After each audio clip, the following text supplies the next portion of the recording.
नमस्कार साथियों, आपको आज शिक्षक दिवस की ढेर सारी शुभकामनाएं। जैसा कि आपको बताया गया था कि 3, 4, 5 में हमारे महाधरने की डेट घोषित की गई थी। मानते हैं कि इसमें कुछ गलतियां हम लोगों की भी हो गई कि इतनी जल्दी हमको इस डेट को नहीं घोषित करना था, क्योंकि अभी आप लोग आए थे। मैं जानती हूँ दिक्कतें होती हैं, सभी को साथ होती हैं। मैंने पहले ही बताया कि उस समय हम लोगों का जो महाधरना था वो थोड़ा सा असफल हो गया राष्ट्रपति जी के आगमन की वजह से। हमें उनका सम्मान भी रखना ज़रूरी है, क्योंकि वो हमारे देश के प्रथम नागरिक भी और हमारे राष्ट्रपति भी हैं। तो मैं ये बताना चाहती हूँ कि जो पिछली बातें गुजर गई उसको छोड़िए। मैं देख रही हूँ 3 दिन से लगातार हमारी संख्या मैक्सिमम यहाँ पर 30 से 40 है। ये तो एक धरने की भी संख्या नहीं होनी चाहिए, ये तो महाधरना चल रहा है। आप लोग समझ में नहीं आ रहा कि किन चीज़ों के बारे में सोच रहे हैं, घरों पर बैठे हुए हैं। अगर अब भी आप नहीं सोचना चाह रहे, आप देख रहे हैं कि मुख्यमंत्री जी द्वारा या फिर शिक्षा मंत्री द्वारा रोज रोज नए नए राग अलापे जाते हैं कि नई शिक्षक भर्ती निकल रही, ये निकल रहा, वो निकल रहा। अब आप सोचिए कि जब आपने सरकार द्वारा दिए गए मानक कट ऑफ को इतनी भली भांति पार किया, 60-65 लाकर भी आप घरों से ये नियुक्ति से बाहर है, तो आप सोच सकते हैं कि अगली भर्ती में तो और चैलेंजेस आएंगे। नई भर्ती में नए बच्चे आएंगे, उनकी मेरिट ऑलरेडी 35 से 40 एकेडमिक लेकर बैठे हुए, तो हम वहाँ पर कहाँ पे एग्जिस्ट कर पाएंगे। अब आपको सोचना है कि हमारे पास थाली पकी पकाई रखनी, बस उसको खाना है। आप देख रहे हैं कि आज हमारे धरने का 78वां दिन हो गया है और टंकी पर हम लोग 27 दिन से लगभग यहाँ पर बैठे हुए हैं, मगर सरकार द्वारा कुछ तो ऐसा नहीं है कि हमारे द्वारा दबाव नहीं बनाया गया। अब उनके ऊपर बिल्कुल प्रेशर है, तभी आपने देखा है कि आज के पेपर में उन्होंने निकाला है कि जो बच्चे, उनके भी संज्ञान भली भांति है कि बच्चे आंदोलन कर रहे हैं। ये हमारे धरने को अनवरत चलाने का ही आज हमको लाभ मिल रहा है। अगर हम भी ऐसे घर में बैठ गए होते 1-2 दिन धरना करके, तो आज ये हमारा 77वां दिन ना पूरा हो पाता। मैं बताना चाहती हूँ कि सरकार ने आज ही बोला है कि जो आंदोलनरत बच्चे हैं उनके बारे में संज्ञान लिया जाए, उसके लिए एक कमेटी गठित करी जाए। तो अगर आप भी पेपर पढ़ते हैं, अगर आपने भी चीज़ें देखी हैं, तो कुछ तो अपने स्वविवेक से सोचिए कि सरकार हम लोगों के बारे में सोच रही है और हमारी सीटों के बारे में। अब ये एकदम से तो नहीं कि उनके द्वारा जियो जारी कर दिया जाएगा कि हाँ लीजिए आप आज ही हम आपको जियो जारी, उसके बारे में सरकार को भी बड़ी चीज़ें होती हैं। 22,000 सीटें जोड़ना कोई इतनी आसान काम नहीं होता कि उनको आज ही तुरंत बोल दिया कि हाँ जुड़ गए सीटें। उनको भी चीज़ों को गठित करना पड़ता है, कमेटी बनानी पड़ती है, चीज़ों को समझना पड़ता है। तो मैं आपसे बस अब यह अनुरोध कर रही हूँ, मैं आखिरी आप मेरा आह्वान समझिएगा, और अपने लिए भी और मेरे लिए भी, क्योंकि आप खुद देख रहे हैं कि कितनी तेज धूप का सामना मैं डेली कर रही हूँ। इतना तेज तीखी धूप होती है, सुबह 6:30 बजे से ही सूर्य देवता यहाँ पे विराजमान हो जाते हैं। और बारिश का मैं लगातार, अगर आपने उस दिन का वीडियो देखा हो तो पूरी यहाँ सड़कें जो है सीआरटी की भरी पड़ी थी, नाले नदी जैसे लग रहे थे। हम लोग फिर भी इस तरीके से सर्वाइव कर रहे हैं। अगर आप इन चीज़ों को भी देख के नहीं पसीजते तो मुझे नहीं लगता कि आप मानव है। आप देख रहे हैं कि आपको तो केवल 2 से 3 दिन की संख्या दिखानी है, हम लोग तो यहाँ 77 दिन से जी मर रहे हैं। कैसे जी रहे हैं? इस समय खाने की भी इतनी दिक्कतें हो रही हैं, हर तरीके से इकोनॉमिकल प्रॉब्लम होती है। कोई भी धन्ना सेट होकर घर से नहीं आए। अगर 2.5 महीना 3 महीना हम यहाँ पे रहेंगे, हमारे पास चाहे जितना पैसा हो, हम सब खर्च हो चुका। अब हम लोगों के पास, हम लोग एक टाइम खाना खाते हैं, हम लोग को इतनी सारी दिक्कतों का सामना करना पड़ा केवल अपनी नौकरी के लिए। केवल यही सोच रहे हैं कि अगर आज का हमारा प्रयास सफल हो गया तो आगे हमारा भविष्य सुनहरा हो जाएगा। मगर आप क्या सोच रहे हैं, मुझे ये नहीं समझ में आता। इतनी बार आह्वान करा जाता है, इतना मन हमारा हतोत्साहित है। आज 2-3 दिन से संख्या देखकर हमें समझ में नहीं आ रहा कि आपके अंदर क्या प्रॉब्लम हो गई। किसी चीज़ से अगर यहाँ पे दिक्कत हुई है तो वो हम सब कमेंट बॉक्स में आकर खुलकर बताइए कि हम लोगों को हाँ वहाँ पे जाने से ये दिक्कतें हुई, या फिर किसी ने आपको मिसगाइड किया। जो भी दिक्कतें हो, कम से कम आपको हम लोगों की तो देखनी चाहिए दशा कि आप दुनियादारी को छोड़िए, नीचे की बातों को, या राजनीति चलती क्या चलता वो मुझे नहीं पता। आप मेरा मुँह देखकर, और मेरे 5 जो भाई बैठे रहते हैं टंकी पर, नीचे बहन बैठी रहती है, उनको तो देख कर आइए। नीचे क्या चलता मुझे नहीं पता, बट आप लोगों को अब तो कम से कम घरों से निकलना चाहिए। मैं आपसे हाथ जोड़कर आह्वान करना चाहती हूँ कि अब लास्ट ये मौका है, वरना अगर ये मौका अंतिम अवसर है, अगर निकल गया तो आप जिंदगी भर पछताएंगे। बस इतना कहना चाहती हूँ कि भारी से भारी संख्या में आप आकर इस बार अपना जनबल दिखा दिया। आपको भी पता होगा सरकार पर केवल एक चीज का दबाव पड़ता है, वो है संख्या बल। जब तक सड़कों पर संख्या बल नहीं आएगी, उनकी नजरों में लगता है उनका वोट बैंक नहीं कट रहा है, सरकार कुछ भी नहीं करने वाली। हम यहाँ पर आज 77 दिन से बैठे, अगर इसके लिए हमको 100-150 दिन भी बैठना पड़े, मैं तैयार हूँ। मगर आपको भी तैयार होना पड़ेगा, आपको भी मेरे साथ सहभागिता दिखानी पड़ेगी। सरकार केवल एक चीज से डरती है, वो केवल अपने वोट बैंक को कटते हुए जब देखती है ना, तभी कुछ भी संज्ञान में लेती है। और उसको लग रहा है कि कहीं ना कहीं उसकी बदनामी इतनी ज्यादा हो रही है कि बच्चे बेचारे भूख के प्यासे यहाँ तड़प रहे। धूप बारिश बरसात सब कुछ सह रहे, मगर वो अपनी जिद जो अब हमारी जो जायज़ मांग है, संवैधानिक मांग है, वो जानते कि हम योग्य हैं। अगर उनको पता होता कि हम ये बेफर्जी की यहाँ पे जो मांग कर रहे हैं, तो वो हमको एक सेकंड उनको ना लगता, डंडे मार के हमको यहाँ से भगा देती। वो अच्छे से जानते हैं कि हम बीएड डिग्री धारक हैं, उनके द्वारा ही हमारा जो कट ऑफ निर्धारित किया गया। वो जानते हैं बीटीसी वालों और उनको अंदर करके उन्होंने हमारे साथ गलती करी है, क्योंकि उनका कट ऑफ तो ऑलरेडी मेरिट एकेडमिक और शिक्षा मित्रों को उन्होंने वेटेज दिया था। हम ये सरकार से भी पूछना चाहते हैं कि बीएड वालों को उन्होंने किस लिए शामिल किया, इतने बीएड कॉलेज स्कूल क्यों खोले जाते हैं? अगर आपको हमें सम्मान नहीं देना है तो फिर आपको बीएड कराना ही नहीं चाहिए। आप भली बात ही जानते कि बीएड वालों का एकेडमिक कट ऑफ कम है, तब भी आप लोगों ने इस तरीके की हमारे साथ हरकत की। फिर भी हम शासन के प्रति संवेदना रखते हैं। हम चाहते हैं कि सरकार अगर इस बार हमारी सुन लेती है तो 2022 में हम भी उनको चुनाव जितवा देंगे, मगर आप लोग हमारा साथ दीजिए, यहाँ पर भारी से भारी संख्या में आइए, क्योंकि ये हमारा अंतिम अवसर है। और आप जानते हैं कि अगर चुनाव आ गया और चुनाव हो गया तो 5 साल आप ऐसे ही बैठे रह जाइए, कुछ भी नहीं हो सकता।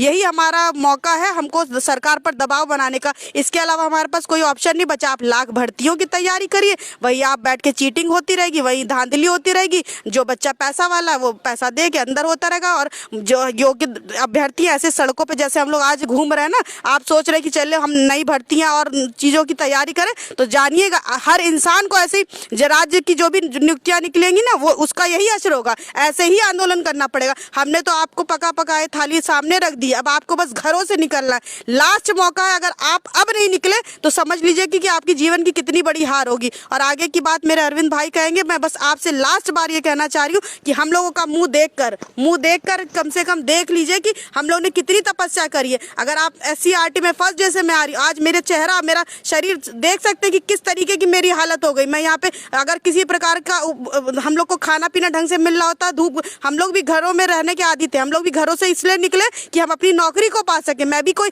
ऐसे घर की नहीं हूँ, मैं भी अच्छे घर से बिलोंग करती हूँ, मगर केवल अपनी नौकरी को पाने के लिए मैं यहाँ 77 दिन से अपना संघर्षरत रह रही हूँ, इसीलिए कि मुझे मेरी नौकरी मिल जाए, मैं भी सम्मान जी सकूं। जो आज शिक्षक दिवस है, मैं यहाँ टंकी पर बिता रही हूँ, अगले साल जाकर मैं अपने विद्यालय में जाऊँ। अपने स्वाभिमान के लिए मैं यहाँ पे बैठी हूँ। अगर आपके अंदर भी आपका स्वाभिमान नहीं मरा है तो अब तो घरों से निकल आइए। अगर मैं इतना संघर्ष कर सकती हूँ एक महिला होने के नाते, तो आप भी भाई बहन सारे लोग अपनी नौकरी के लिए आना है। कोई मेरी नौकरी अकेले नहीं आती है। मैं भी 100 बार बता चुकी, मेरा तो गुणांक 62.5 है। मैं इतना प्रयास कर रही हूँ। आप लोग जो 66 गुणांक लेके बैठे सोचते कि दूसरा मेहनत करेगा और आपको 22,000 सीटें जुड़ेंगी तो आपका खट से हो जाएगा। वही व्यक्ति नहीं निकलना जिसका ज्यादा हाई गुणांक है, मैं जानती हूँ। और जो कम गुणांक वाले वो भी इस असमंजस में रहते हैं भाई, उनकी मैं एक बार पीड़ा समझ सकती हूँ, मगर मैं हाई गुणांक वालों से एक बार फिर से कहना चाहती हूँ, अगर आप नहीं निकलेंगे तो ये 22,000 सीटें हम लोग का सपना रह जाएगा और आप लोग ऐसे ही घरों में बैठे रहिएगा। धन्यवाद। दोस्तों, मैं अरविंद सिकरवार। भाइयों, मेरी दीदी ने आप सभी को बहुत कुछ बताया है। आपसे कितनी बार आह्वान किया गया है, पर लेकिन आप लोगों की बात बिल्कुल समझ में नहीं आती। भाई, आपने देखा होगा, एक जानवर होता है, एक भगवान होता है। वो दोनों ही समाज से परे होते हैं। हम इंसान हैं, इंसानों की हमेशा समाज की परवाह रहती है। आप जानते हो, अच्छे नंबर लेके आए हो, उसके बावजूद भी आप बाहर हो। पड़ोस वाले भी, रिश्तेदार भी कहते हैं तेरा सिलेक्शन क्यों नहीं हुआ है अच्छे नंबर लाने के बावजूद भी। तो जितनी भी कुरीतियाँ हैं, दाग धब्बे सामाजिक हमें झेलना पड़ता है। देखो, अगर जानवर होते तो हमें इज्जत की परवाह नहीं रहती। भगवान होता तो शायद इज्जत तो बिल्कुल ही हमें देखने न मिलती। हम भाई इंसान हैं, सामाजिक इंसान हैं। समाज में रहने के लिए हमें इज्जत की बरकरार ज़रूरत पड़ती है, और इज्जत जब भी मिलेगी जब तुम्हें एक अच्छा पद मिलेगा और सुसज्जित एक टीचर बनोगे। आज शिक्षक दिवस की हार्दिक शुभकामनाएं देता हूं मैं आपको। देखो, भगवान से मैं ये प्रार्थना करता हूं आप सभी को और मुझे और मेरे भाई बहनों को सबको नौकरी मिले। जो हमारे टंकी पे बैठे हुए हैं, हमारी देखिए शिकापाल दीदी हैं, कितने दिनों से संघर्ष कर रही हैं। आप दीदी को जानती है, देखो भारी वेट, उनका वेट भी बहुत है, फिर भी देखिए टंकी पे लगातार मेरी बहन एक ही स्थान पे बैठी हुई हैं। तो भाई, आप इतना शर्मिंदा मत कीजिए कि यहाँ आकर के इस धरने को सफल बनाइए। और ये धरना सिर्फ आप लोगों से ही सफल होगा। मेरी बहन ने बताया था, जो 66 वाले लोग हैं, 65 वाले लोग हैं, वो सोच रहे हैं कि हमारा तो हो ही जाएगा। भैया, जब तक नहीं होगा, जब तक जनबल नहीं दिखाओगे। आज का न्यूज़पेपर पढ़ा होगा तुमने। आज का अगर न्यूज़पेपर पढ़ने के बावजूद भी तुम्हारी समझ में नहीं आए तो मैं तो ये कहता हूँ तुम ना समझो, अनपढ़ हो। साफ साफ सरकार ने खुले शब्दों में कहा है। हमारे आरक्षण वाले भाई भी देखो, कल उनका वो है धरना, तो बहुत बड़ा महाधरना है उनका, तो बहुत सारी भीड़ आ रही है, कम से कम 30-40 हज़ार की भीड़ होगी कम से कम। उस धरने का सीधा इफेक्ट हमारे पास आ रहा है, उससे हमें बड़ा बेनिफिट मिल रहा है, जिसके दबाव में आज सरकार भी बोल रही है कि जो बची हुई 23,000 पद हैं इन पर धरना चल रहा है और धरने को ख़त्म करने की भी अपील कर रहे हैं। तो धरना जब भी ख़त्म होगा जब सरकार हमें लिखित में आश्वासन देगी। तो भाइयों अब घरों को छोड़ करके आ जाइए। देखो अब तो बिल्कुल पीक टाइम है। देखो मैं 26, 27, 28 की कहा था, आपने धरने के लिए कहा था 3, 4, 5 वाला धरना। भैया हमारे कुछ भाई बहनों की वजह से गलती से हो गया, उसके लिए हम आपसे क्षमा चाहते हैं, क्योंकि इतनी जल्दी से जो लोग 30, 1 तारीख में पहुँचे वो लोग वापस नहीं आ पाएंगे। पर मेरे भाइयों अब आ जाइए, अब आपकी बहुत ज़रूरत है। सच बता रहा हूँ, क्योंकि शिक्षा मंत्री और मुख्यमंत्री दोनों अपना आपा खो बैठे हैं। अब उनसे ये नहीं पता चल रहा है वो क्या बोल रहे हैं, क्या नहीं बोलना चाहिए। अब वो बेहद ही प्रेशर में आ गए हैं। अब तो तुम्हें घर छोड़ के आना पड़ेगा। अगर अब तुमने घर नहीं छोड़ा, समझ लेना ये घर तो क्या, तो ज़िंदगी तुम्हें छोड़ देगी। नौकरी की अत्यावश्यकता है। अगर इस बार नौकरी नहीं मिली तो नौकरी एक ख्वाब बन जाएगी। ऐसा ख्वाब बन जाएगी जो ख्वाब केवल तुम्हें सपनों में नज़र आएगा, क्योंकि इसके बाद तुम्हारी उम्र इतनी हो चुकी है। और जो नए बच्चे आ रहे हैं उनके देखो हाई मेरिटेशन बच्चे आ रहे हैं, उनका मुकाबला किसी भी तरीके से नहीं कर पाएंगे। और हमारा नंबर तो मुश्किल ही है। जो 40 साल के बाउंड्री एज वाले हैं वो बेचारे क्या करेंगे। और तुम समझ लेना जो बीएड धारी उनका तो कभी नंबर नहीं आएगा। जो सीबीएसई बोर्ड वाले हैं, अब यूपी बोर्ड से भी बच्चों की इतनी हाई मेरिट बन रही है, बीटीसी कर रहे हैं, कभी तुम्हारा नंबर आ ही नहीं पाएगा। इसलिए मैं आपसे निवेदन कर रहा हूँ भाई, घरों को छोड़कर आइए, इस धरने को सफल बनाइए। आपसे हाथ जोड़ करके कई बार कह लिया है, पर लेकिन आप लोग यहाँ इतनी भीड़ ही नहीं दिखा पा रहे हो। 22,000 सपा बसपा की सरकार में आपने देखा होगा 10,000 12,000 की केवल भर्ती निकलती थी। आप 22,000 की मांग कर रहे हो, 2200 का भी जनबल नहीं दिखा पा रहे हो। ये किसकी गलती है? सरकार की गलती नहीं, हम लोगों की गलती है। और हम लोगों की गलती की वजह से आज हमें 78वां दिन है। हम लोगों की गलती की वजह से झेल रहे हैं इतने दिन। पर लेकिन आप लोग घरों में बैठे हुए हो, हवा मिल रही है, बढ़िया खाना मिल रहा है, बढ़िया पानी मिल रहा है, तुम्हें क्यों परेशानी होगी? परेशानी तो हम लोगों को होगी जो यहाँ पे पड़े हुए हैं। तुम्हें तो चिंता ही नहीं है। ऊपर देखो हमारे भाई धूप में भी, हमारी बहन भी यहाँ पर पड़ी हुई हैं। भाई इन भाई बहनों की तरफ सोच लीजिए। अगर आप सोचोगे तो तुम्हारा भला होगा और हमारा भी भला होगा। एक अकेला थक जाएगा, साथ ही हाथ बढ़ाना। एक दूसरे के हाथ से हाथ मिलेगा तो जनबल होगा। जनबल होगा तो हमारे कांधे मजबूत होंगे और सरकार का जो नींव है वो बागडोर हिल जाएगी। बिल्कुल सरकार इतना आपा खो बैठी है, कभी भी घोषणा कर सकती है। मैं तुम्हें बता दूं 10 तारीख तक घोषणा कर सकती है सरकार। सरकार इतनी परेशान हो गई है बहुत ज़्यादा, क्योंकि 6 तारीख को जो हमारे आरक्षण वाले भाइयों ने आंदोलन रखा है वो इतना भयंकर आंदोलन है कि सरकार इतने दबाव में आ गई, उन्हें 23,000 पद जोड़ने हैं। अब उनकी मजबूरी बन रही है। तो एक बार आप भी लोग यहाँ आकर के अपना जनबल दिखा दीजिए। अगर आपने जनबल नहीं दिखाया तो भाई हम बहुत ही ज़्यादा मजबूर हो जाएंगे, सच बता रहे हैं। क्योंकि हम भी अब देखो कहाँ तक झेल पाएंगे बताओ। 78 दिन हो गए। खाना में हमारी दीदी ने भी बताया था, खाने की तो इतनी परेशानी हो गई है, क्योंकि देखो इतना अब किसी के पास पैसा भी नहीं बचा है कि वो अपना खाना भी बहन कर एक टाइम खाना खा रहे हैं। हमारे किसी भाई बहन जो यहाँ हैं किसी के संपर्क में तो पूछ लेना, अब तो एक टाइम ही खाना मिल पा रहा है और शायद ये भी बंद हो जाएगा। ऐसी स्थितियाँ चलती रही तो अगर आप लोग नहीं आए तो सोच लिए हमारी स्थिति और ज़्यादा बेकार होती जा रही हैं।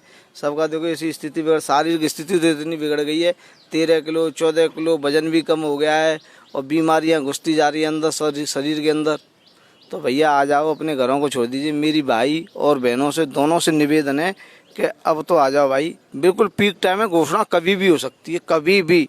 10 तारीख तक मैं बता रहा हूँ कभी भी घोषणा हो सकती है। तो इसलिए सब लोग घरों को छोड़ कर के आए। मैं आपसे निवेदन कर रहा हूँ, घरों को छोड़कर आए। मैं अपनी वाणी को विराम देता हूँ।